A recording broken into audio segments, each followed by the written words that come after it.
Now that we've looked at the features of oral narratives and also looked at the stylistic devices, let us now look at the people who are supposed to use these things, the storytellers. In the traditional African society, the storyteller is sacred. The storyteller's job was to make sure that the heritage of the community is preserved. They were the custodians of our history.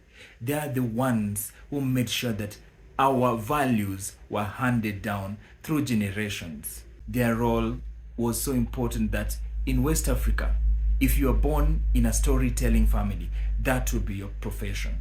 The people we call the griot, they would move from place to place, just telling stories about the community and singing, so that our history would not be lost. And their job was to make sure that they reminded us of who we are.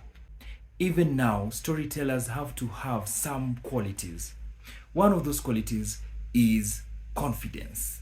A confident storyteller will engross us in the story. They will endear themselves to us, and we're going to feel so comfortable listening to a story told by a confident person.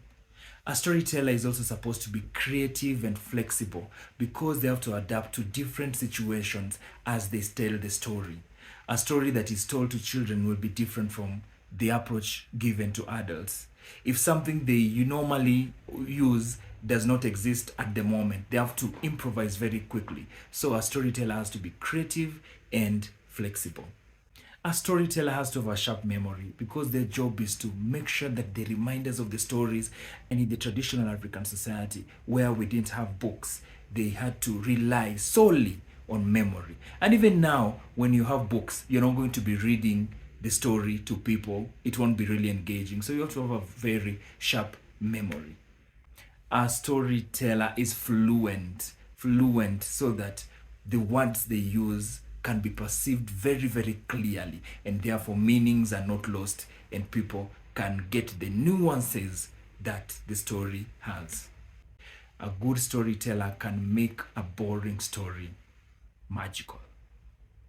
And as always, the notes for this lesson are on the show notes. Click on the link, download, and enjoy. In the next video, we are going to start delving into the sub-genres of oral narratives. We are going to look at each subtype of oral narratives one by one.